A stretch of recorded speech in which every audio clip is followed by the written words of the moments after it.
we're still going from home.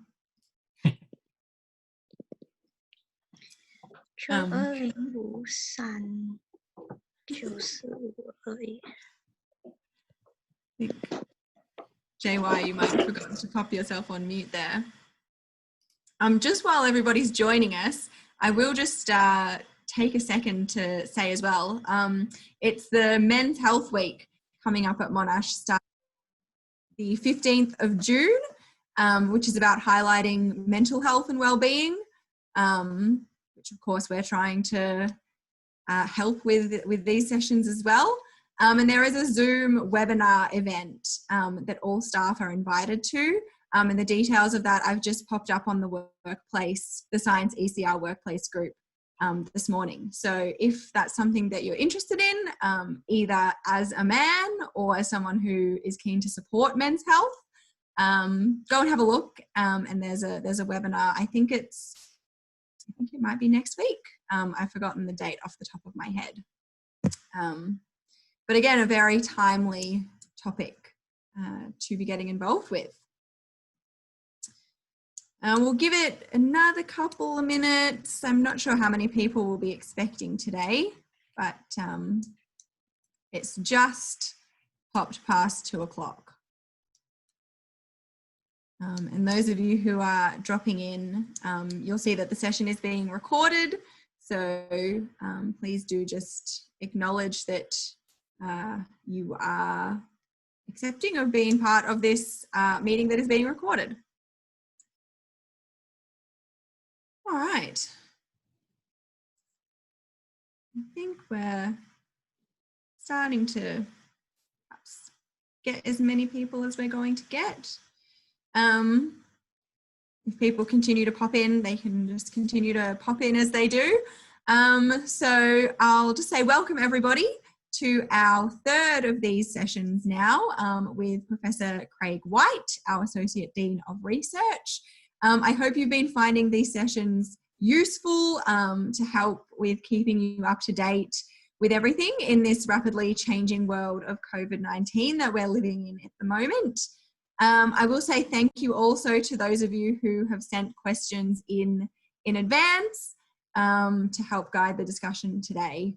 But do feel free also to send questions through as we go. Also, as mentioned earlier, I am demoing today the Science faculty Zoom background, which is available on the Monash University templates page. So if you don't want to be displaying whatever you have in the room behind you, do go on and have a little bit of a look at those. There are quite a few templates, either Monash branded or this Science faculty one as well that you can have a look at. Also good if you're having external meetings or things as well for staying on brand with Monash. So just a couple of quick housekeeping things before we get started.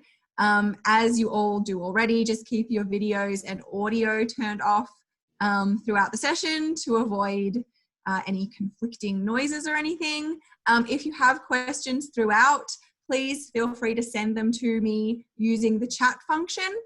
You can either do that privately directly to me, or you can just pop it in the chat to everyone if you're happy to do that as well. I'll make a note of them throughout and then ask them at the end. If you have questions that come up at the end as well, please feel free to continue putting them in the chat at the end, and we'll try to get through all of the questions that come up.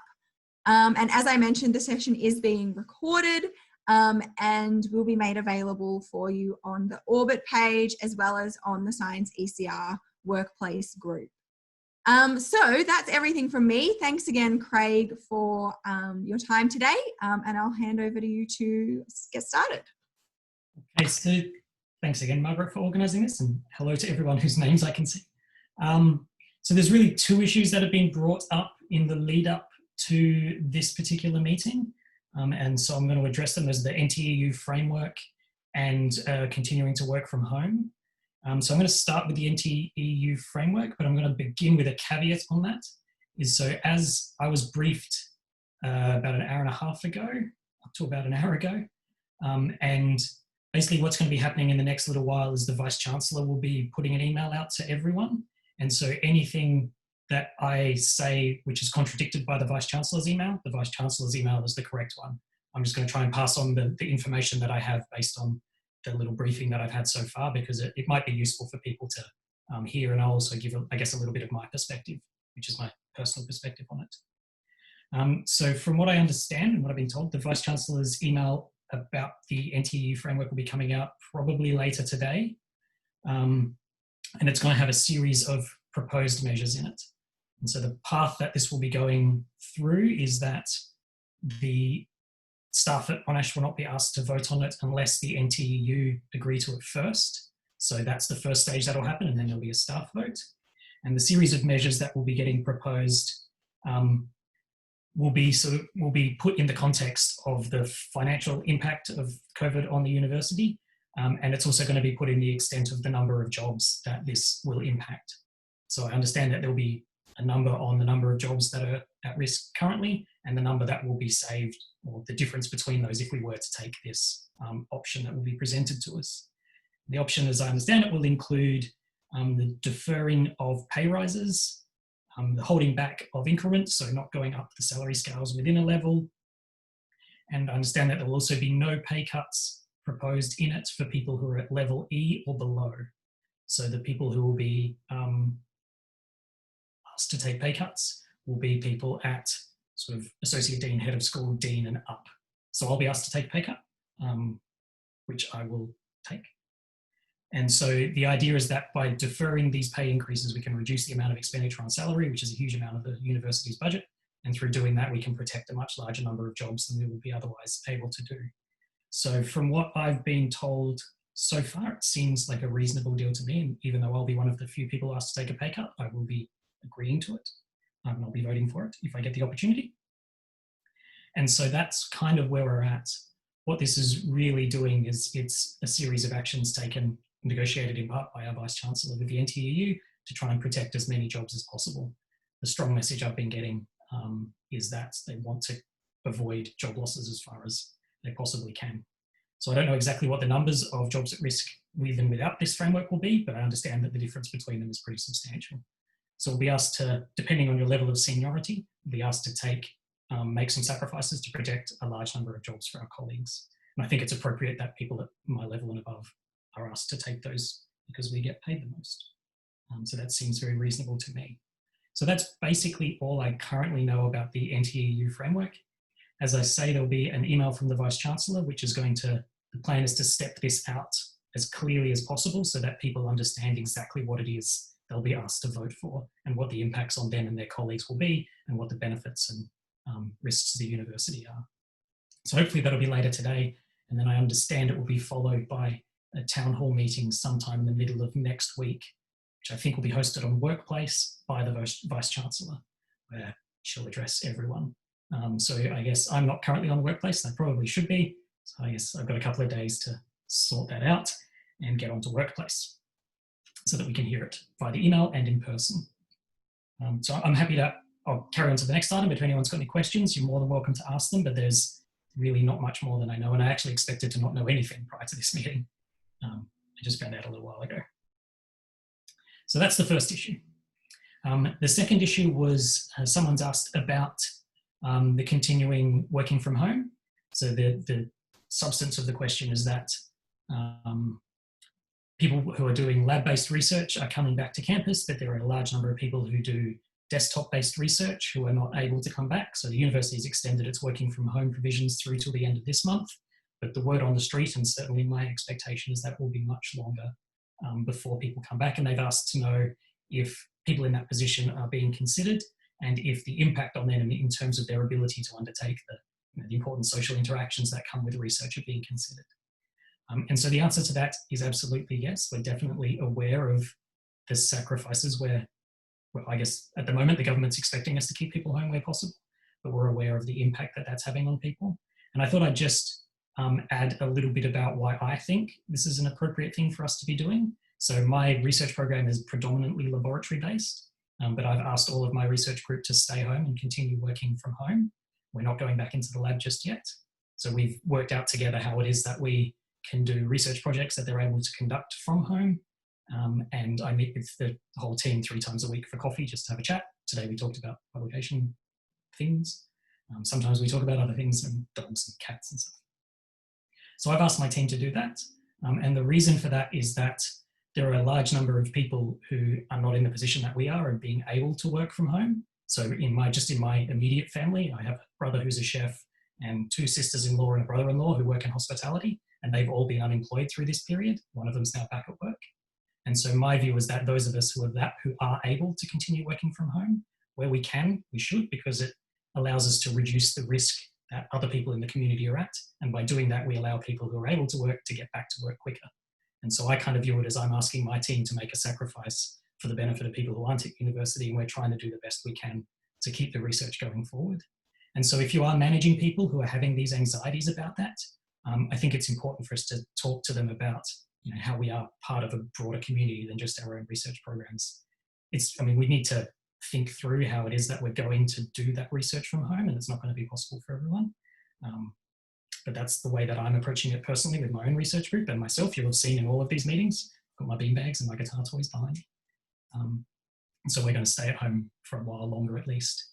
With regard to the university response, at the moment we're being sort of governed by what it is that the Victorian government say, which is currently, if you can work from home, you must. That advice changed recently from if you can work at home, you should, to if you can work at home, you must.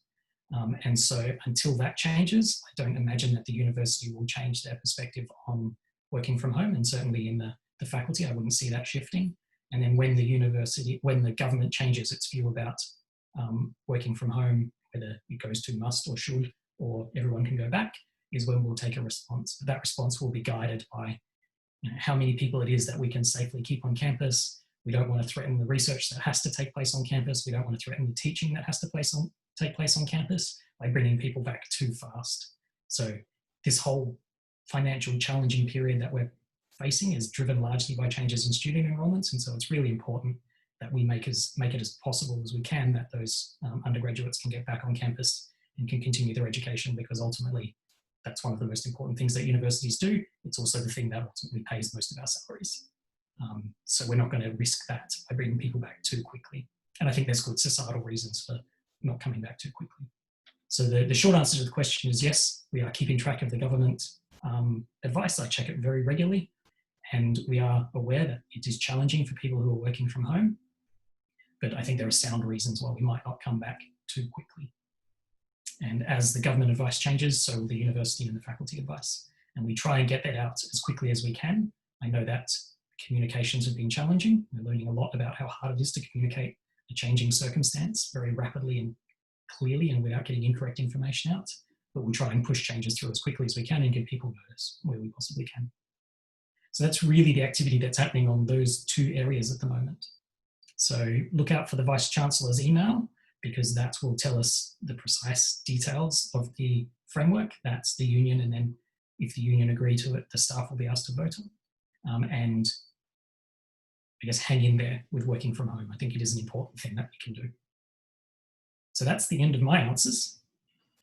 Does anyone have any questions? There's not too many of us here, so you can probably just unmute and ask if you like. Yeah, there haven't been any questions that have come through the chat just yet. Just on that topic of working from home and staying home and sort of maintaining morale and everything, you mentioned that you have sort of social catch-ups with your group 3 times a week, which is quite often actually. My group, we do 1 time a week.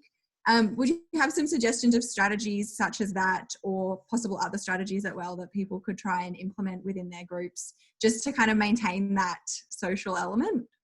So I know there are some groups where the PI meets with everyone, so I meet with everyone individually in my group as well. The PI meets only those individuals, and then the group without the boss do the social interactions. I think I like to see my folk every at least a couple of days just to know that everyone's doing okay.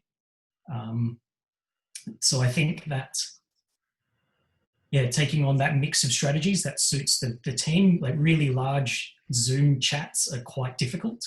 And so it's not going to work for everyone, but I think just maintaining that little bit of social cohesion by having a scheduled pop in, say hi, we keep it to just half an hour. I always bring my cup of tea. Sometimes it ends, sometimes we want to keep going. But it's really just about checking in on everyone and knowing everyone's okay. Not everyone comes there. It's an optional thing for us. Not everyone comes every time. I can't make it every time. I make it to most. So I think it's really just about making that little extra bit of effort, because we can no longer just bump into each other in the corridor and see how everyone's doing. And that was a really valuable part of being on campus. And it's a bit that I miss, but these little structured social things sort of take the benefit, take their place at that. So that was kind of it's a long-winded answer of saying that the way that I'm doing it, I think, is the one that's working best for mine, and it's kind of tweaking to try and make it work for your group.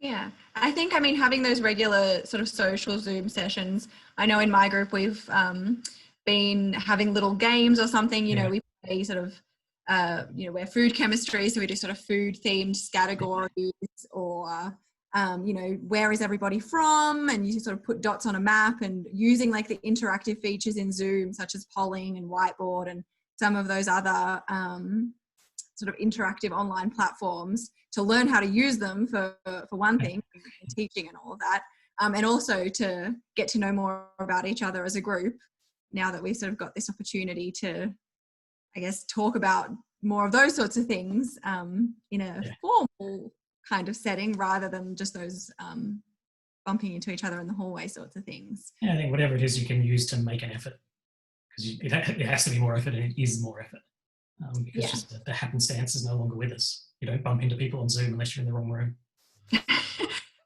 I did do that the other week, actually. It was very embarrassing. So I would advise against that where possible. Everyone's like, oh, Margaret's here. And I'm like, oh, this is not the right Zoom meeting. So avoid that where possible. Did anyone have any other questions while we're here? Feel free to send them through in the chat, or unmute and yell out as well if you've got something.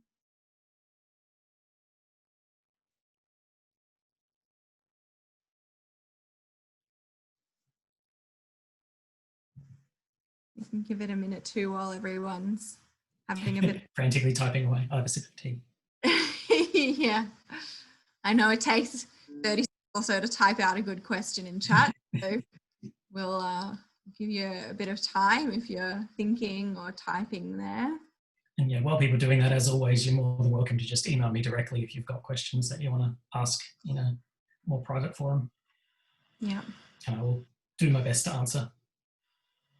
Also, sorry, if you prefer not to just yell out, you can also use the participants function and raise your digital hand, which lets us know that you want to say something, if you prefer not to just yell out, which I know my students prefer to do. It seems like everybody is pretty satisfied with the information that they've received. I think the VC's email is the one to wait for. Yeah, it's good to know though that there will be some specific details coming out to help sort of inform us all of what that's going to look like. Because I know there's been a lot of information floating around about this framework and what it could include, but it's going to be good to see what Monash is actually intending to do, so we can potentially have a vote either way if the union decide to put it through. I guess the last little bit of uncertainty is I don't believe that there'll be any information about what kind of shape any job losses might take if they are what happens. So that will be the remaining bit of uncertainty. And I think that will remain, because it's difficult to plan without knowing exactly what's going to happen. But it's really about making a choice between more job losses and less job losses. More job losses with no pay deferments, less job losses with some pay deferments, and no pay rises and things. Yeah. So there'll still be some uncertainty, but hopefully a bit less. Yeah. You mentioned that pay cuts would only be for people above level E, but I assume the pay rise deferrals and increment deferrals would be for everyone, or? I believe so, yes. Okay.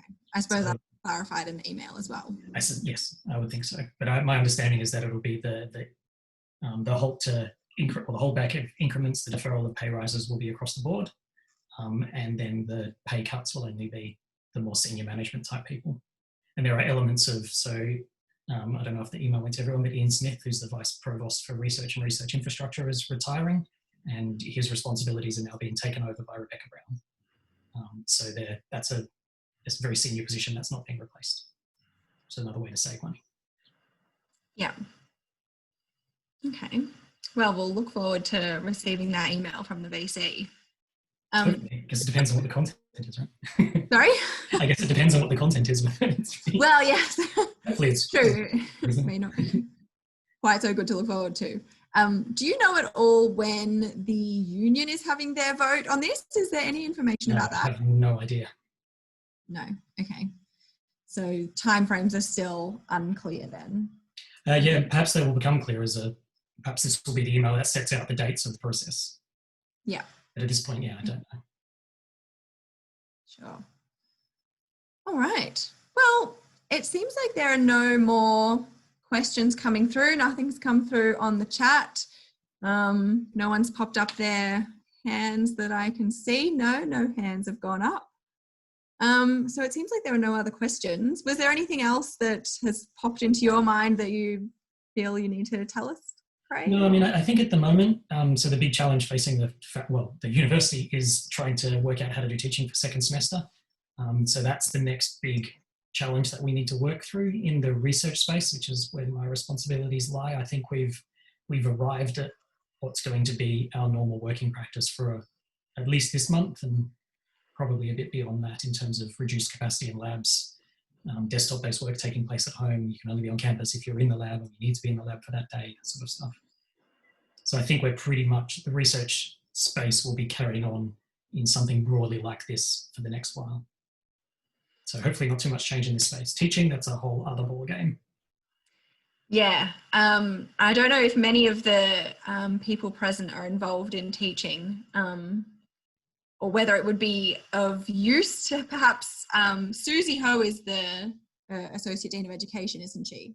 So Chris Thompson's the Associate Dean Education. Susie Ho is Associate Dean for sort of master's level education and international. Oh, okay, sure. Yeah, it would be interesting to hear from them around information on what is the plan for teaching in second semester, although I don't know if it's really been set in stone. I think it's solidifying through this week and next week and maybe the week after. Okay. We're starting to get an understanding of what second semester will be like. But yeah, maybe in the next one of these, I'll have might be worth getting Chris out just to provide a little bit of a overview. That would be valuable. I'll ask him if he's able to do that. He's pretty stretched at the moment. But, yeah. Maybe in a couple of weeks he'll be settled. Yeah. I mean, we've still got a little while until second semester, so perhaps in another month. Because I know there are a lot of ECRs who have been asked to be involved with teaching. I know I'm certainly involved with teaching. So there will probably be the questions that will be coming up around how we're going to do that teaching in second semester. Yep. Yeah, cool. So I think we could, let me know when you think that would be a good time, and I'll see if I can get Chris. All right. Great. That sounds good. Well, if anyone here has any feedback around when that would be useful, or if you've got any questions around that sort of teaching information, please feel free to contact me around what you think would be useful, when you think it would be useful. Otherwise, another month from now will put us just at the start of July, which is about a month off from the start of semester 2. So that's probably going to be a reasonable time to have that sort of discussion, I think.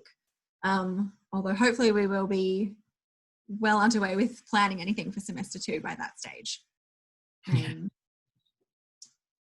All right. Well, that's what we'll go ahead with for next time then, something perhaps a bit more teaching and education focused, but also can be research focused as well if need be.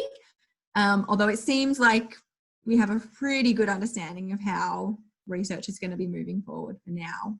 I think so. I mean, so if we do an education one next, I'll still come along because we're in changeable times. And so if things carry on as they are, I understand how it'll go. If things change, then everything will change again.